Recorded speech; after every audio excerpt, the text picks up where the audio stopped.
Olá, tudo bem com você? Estamos começando mais um programa Vida Pública e hoje a gente recebe aqui nos estúdios da TV Alese Luciano Correia, jornalista, escritor, por 4 vezes secretário municipal da comunicação de Aracaju, é mestre e doutor em ciências da comunicação e vai nos contar um pouco sobre a sua história. Luciano, seja bem-vindo ao nosso programa. Muito bom receber uma pessoa que tanto trabalha para a comunicação do nosso estado, mais precisamente na comunicação de Aracaju agora, tendo 4 livros publicados, né, através das pesquisas acadêmicas, morou fora, então tem uma história bacana para contar para a gente. Esse programa tem justamente essa ideia, de mostrar o outro lado do profissional e da pessoa que a gente está acostumado a ver todos os dias nas mídias. Obrigado, Tiago, pelo convite. Eu quero dizer também que é muito importante ter espaços como esse. Nós, jornalistas, o ambiente da comunicação de maneira mais ampliada, precisa conversar mais sobre comunicação, conversar sobre os programas, variar na linguagem. No momento em que o mundo começa a reconfigurar todas as linguagens, não só no campo da comunicação, mas em todos os demais, é importante abrir espaços que não sejam a mesmice. E a televisão sergipana, eu acho que se repete muito, com formatos muito... talvez por serem mais simples e baratos, repetem muito os conteúdos e vai cansando o público. Então, abrir espaço para discutir, por exemplo, a vida privada das pessoas que ocupam cargos públicos, eu acho que são temas relevantes e ainda mais pela abordagem, por quem faz a abordagem, que é você, um jornalista aí já, embora um jovem, um garoto, mas já experiente, já dominando perfeitamente as gramáticas televisivas. E um pouco disso a gente aprende no dia a dia, inclusive, né? Nós tivemos a oportunidade de trabalhar juntos nos mesmos locais e a gente vai trocando essas experiências. Sim. Luciano, para a gente começar, a sua infância, a sua paixão por Itabaiana, conta para a gente um pouco sobre a sua história, onde nasceu, como era essa convivência lá na cidade serrana. Certo. Olha, antes da paixão por Itabaiana, eu tenho que falar da paixão por Macambira, que é onde eu nasci. Sim. Eu nasci em Macambira já há muitos anos, né? Eu nasci em 61, vou fazer semana que vem, vou fazer agora 57 anos.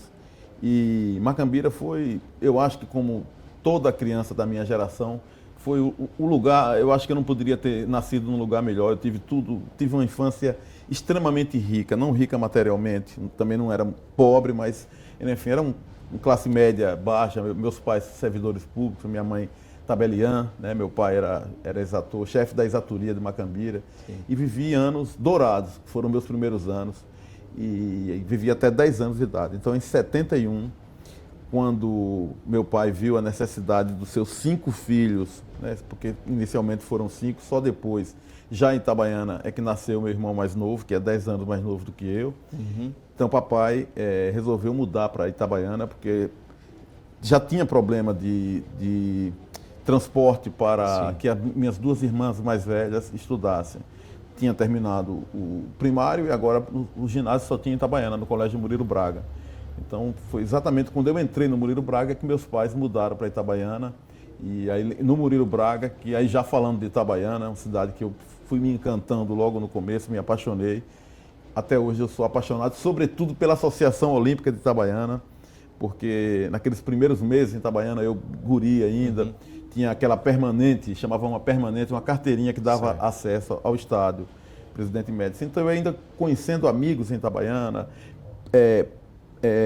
palmilhando a cidade, enquanto eu não tinha ainda um ambiente mais diversificado de muitos amigos, eu acho que eu matava um pouco a minha solidão indo ao estádio Presidente Médici duas vezes por semana, nas rodadas dos finais de semana e do meio de semana. E ali fui me afeiçoando pelo time e pela cidade também, de maneira que depois me encantei. E até hoje estou ligado a Itabaiana, porque meu pai faleceu em 2010, mas minha mãe e vários irmãos e sobrinhos netos, cunhados, enfim, uma família muito numerosa, assim, parece aquelas famílias italianas, com os natais lá na casa de minha mãe, reúne 70, 80, às vezes 100 pessoas. Isso no núcleo duro da família. Sempre vira festa, né, Luciano? Sempre Dona festa. Afra, que está aí, né? Sua mãe, Dona Dona Afra, Afra. você... A gente sempre guarda na memória, assim, as pessoas que... Você sempre Aquelas, elogia você sua lembrou mãe. do nome?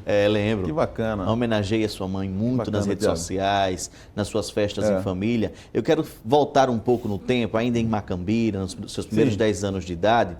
Como era a sua convivência? Dona Afra dentro de casa, lidando com os filhos, aquela educação passada por ela? Minha mãe, como eu disse, menino, ela já trabalhava. Ela foi professora da rede municipal de ensino de Macambira. Depois, concursada, assumiu o cartório de Macambira.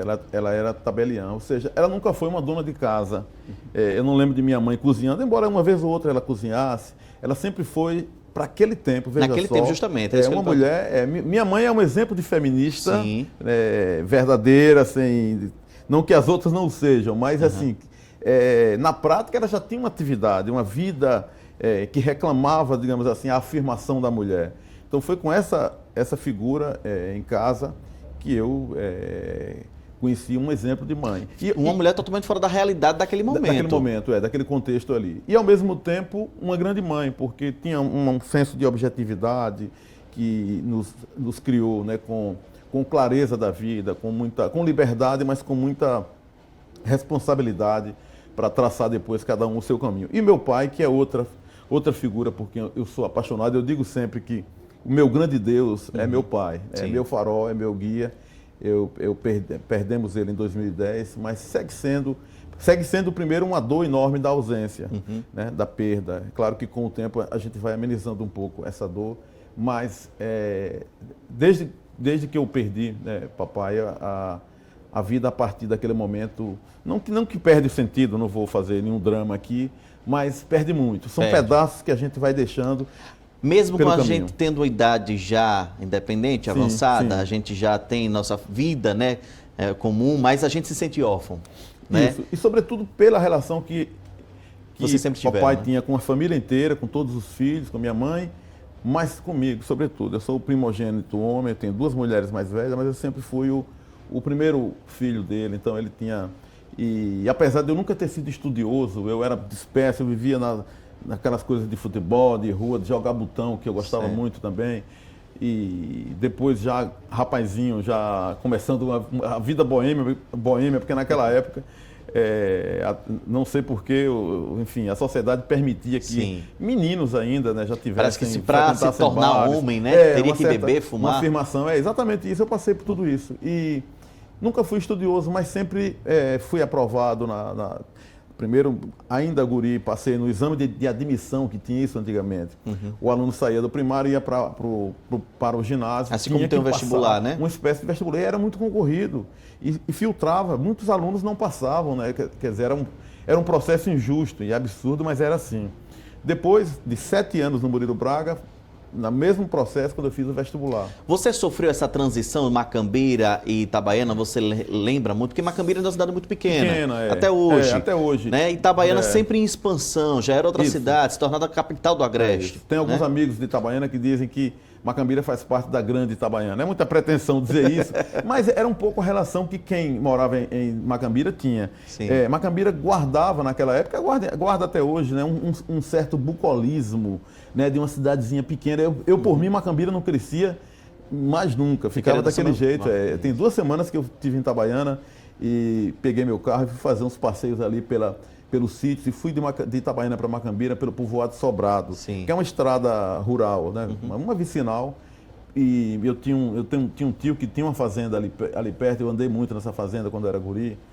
E é uma coisa emocionante, né? Voltar a esses caminhos. O tempo, né? Então, Itabaiana representava a ascensão, aquela cidade grande, né? Com muitas turmas. E Macambira eram poucos amigos, né? Tinha que ser amigos daquele. Em Itabaiana você tinha turmas.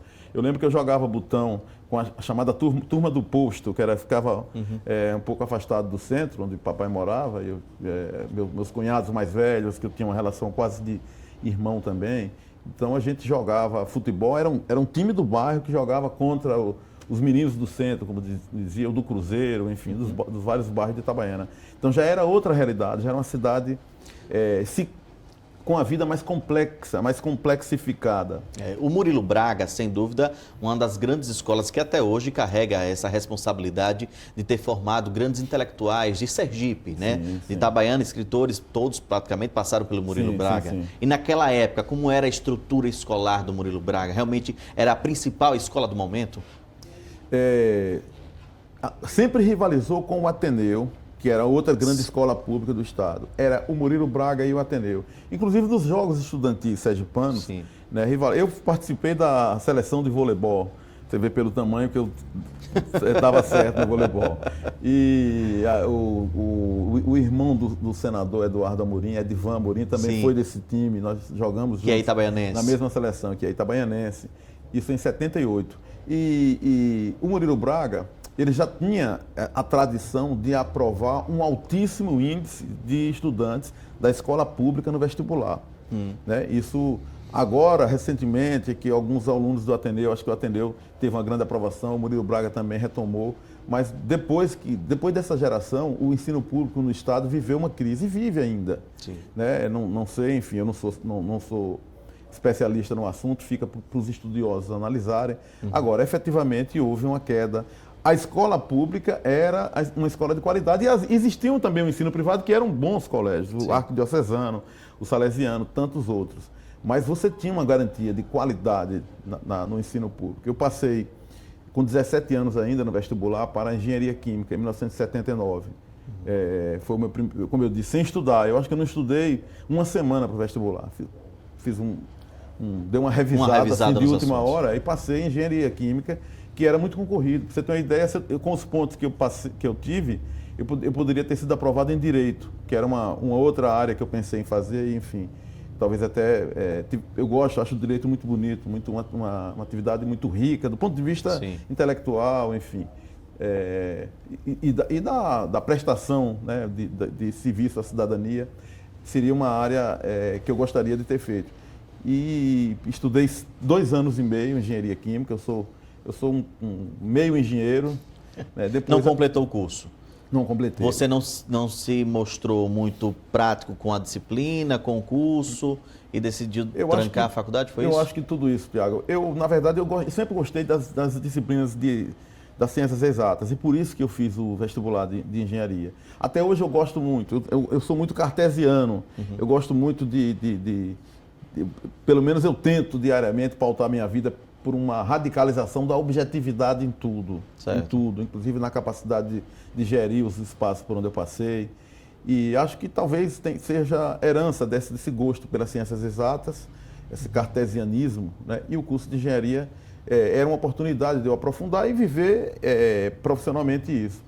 Acho que um dos motivos, e eu só fui construir essa explicação anos depois, pelos quais eu abandonei o curso de engenharia, era a qualidade do curso de Engenharia Química da Universidade Federal de Sergipe. E digo mais, dos professores. Eu, no começo, me culpei muito, porque eu perdi cálculo 3 vezes. Eu falei, como é que um aluno perde 3 vezes uma disciplina? Ou ele é muito burro ou irresponsável. Sem uma resposta maior, botei a culpa em mim. Hoje eu tenho certeza absoluta que ruim eram os professores. O professor que reprova um aluno 3 vezes, e eu não era um mau aluno, eu estava já muito envolvido com o movimento estudantil, com a política, com tudo isso. Mas eu não era um aluno relapso, né? Eu estudava, enfim, não sou tão burro assim. O professor, nesse momento, deveria buscar, né? Qual seria a dificuldade do aluno? Ou a forma da metodologia passada? Exatamente, Olha, eu sou de um tempo, e nesse tempo aí a que eu me refiro, quando eu entrei na universidade, em 1979, em que tinham os professores da engenharia que se orgulhavam de dar nota 0, de que uma prova, 80% da turma tirou nota vermelha. Ora, isso só podia acontecer, esse tipo de mentalidade, numa sociedade fechada como era a nossa.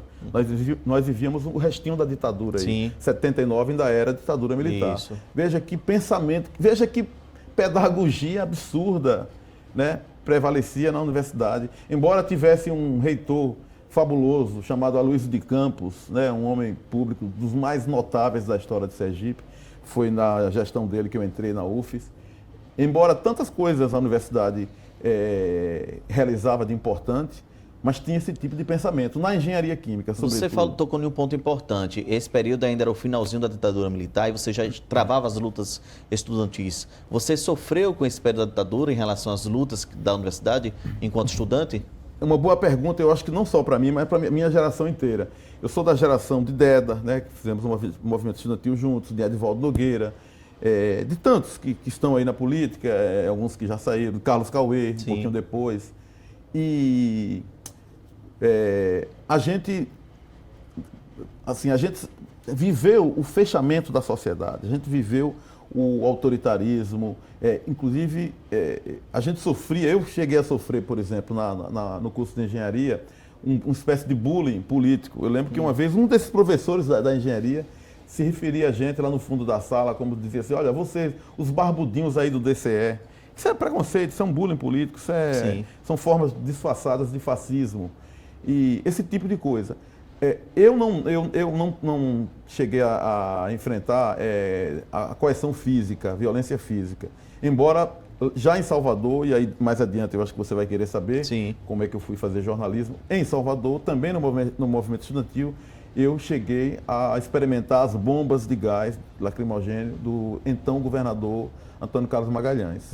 Isso aí eu enfrentei dessa forma, quando numa greve que a gente apoiou, ali na Praça da Piedade, no centro, onde ficava a Faculdade de Economia, eu tinha aula lá, e aí a gente enfrentou a truculência da polícia. Ou seja, enfrentamos os efeitos da repressão de maneira indireta, não diretamente dessa forma, mas sim, somos produto de uma sociedade ainda fechada, inclusive que não deixou de identificar e perseguir alguns da minha geração. Luciano, voltando à Faculdade de Engenharia Química, a desistência do curso lhe frustrou? Não, pelo contrário. Naquela época eu achava que não dava certo mesmo e eu já gostava de escrever. Eu no Murilo Braga, quando eu fazia ginásio, eu lembro que eu comecei a fazer uma brincadeira na sala de aula, um jornalzinho escrito à mão, chamado O Cebolão. Cebolão, porque Itabaiana, a terra da cebola. Isso. E aí a brincadeira deu certo, eu fui me empolgando, eu juntamente com outro colega chamado Blanar, né, um dos maiores amigos que eu tive em toda a minha vida, tristemente falecido há pouco mais de um ano, nós começamos a fazer esse jornal em mimeógrafo. Nós vamos contar um pouco mais dessa história, de ser cebolão, né? O sucesso que o Cebolão fez. Justamente, lá na cidade de Itabaiana, e essa paixão pelo jornalismo, depois a escolha para fazer comunicação. Daqui a pouquinho, no segundo bloco, essa história para você no Vida Pública.